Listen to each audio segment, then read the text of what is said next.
Hi guys, so it's 5 a.m. in the morning. So babiyahe kami ng Pangasinan today. Di alam ni Mama na umuulan. And gamit namin yung kotse ni Kuya Will. Nandiyan yung bag ko. So yung Sinandala. pamangkin ko nagda-drive. Wait lang, Jim. Head northwest Oh, sige na, on okay Dapper na. Street toward And Dapper Street. ingatan nawa kami dito. Biyahe na kami. Pero so far, smooth naman yung biyahe namin kahit medyo may ulan. And thanks God for guiding us sa aming pagbabiyahe. 60 lang daw, 60. Kita mo, Jim. Hindi ka rin nagpasala mo. Tapos ka 60 lang. Ako kasi naligo naman kasi ako kahapon. Ba't biglang gumaganin yung gilid ba? Kaya kuya, Sisignalin. palagi kailangan i-stop mo naman kuya. Ano kaya?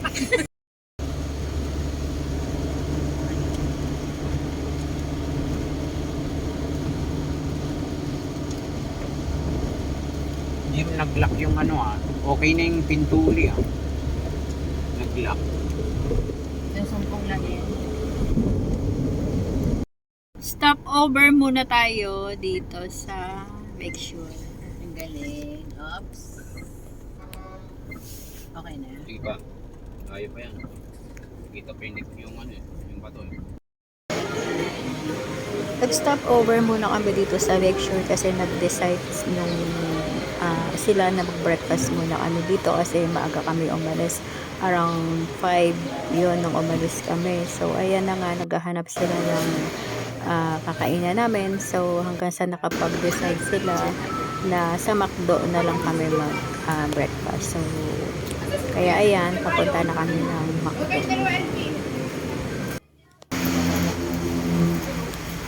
Diba may tagapayong pa ako yung kuya ko. Ang bay talaga ng kuya ko ayaw niya ako mabasa sa ulan.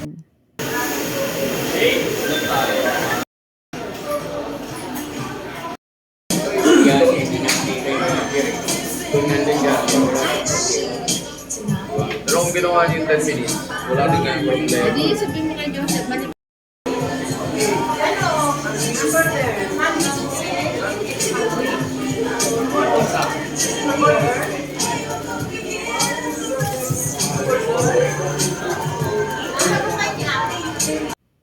After namin kumain sa McDo, so nagmadali na din kami. Umalis din agad kami sa Lecture Pampanga kasi mag-stop over pa kami sa Tiplex. May gagawin pa sila, kukuha pa sila ng auto sweep sa Tiplex. Kaya after niya, nagmadali na din kaming pumunta ng Tiplex. So biyahe ulit. Medyo nawala na yung ulan yan that time.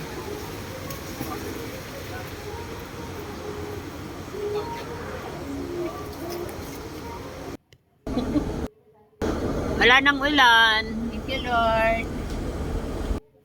Ayun, tumila na yung ulan. So, biyahe na ulit papuntang Tiplex. So, siguro mga 45 minutes lang nasa Tiplex na kami. May lalakarin pa sila doon. Kukuha sila ng auto. Stop over ulit kami dito sa Tarlac Tiplex kasi may papakabit lang sila. After na makapagpa-auto sweep si Jimwell and si Kevin, so ayan, balik ulit, biyahe na ulit, papunta na kami ng Pangasinan yan. Siguro within 2 hours, baka nasa Pangasinan na kami. So ganun lang kabilis Saka siya. nasa ko yan. Oh? Sa Southwood. Biglang galing dito. Nasa Mangalda na kami, so ilang minutes na lang, nasa bahay na kami ni Mama. So hindi niya alam na pupunta kami doon. Masusurprise na naman Jim, siya. alam ko na. Sa Jim. So, yung kalsada na yan, papunta na yan kay La Mama. So, hindi namin ina-expect na medyo may tubig.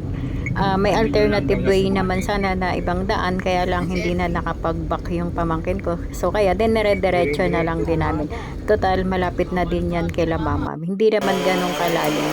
So, ayan, nandyan na kami sa bahay ni Mama. So, hindi niya ina-expect talaga yung pagdating namin.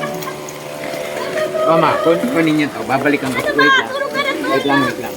Sobrang nagulat talaga si mama kasi hindi niya ina-expect na dadating kami. Sa sobrang taranta niya, pati yung mabigat na cooler na bit-bit niya kasi nga hindi niya talaga akalain na dadating kami kasi nga maulan daw.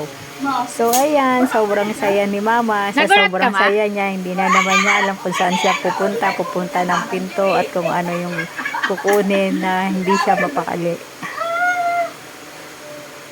Nagulat ka ma?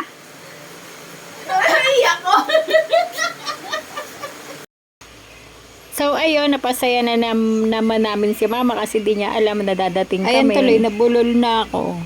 So ayan lang guys, thank you for watching on my vlog.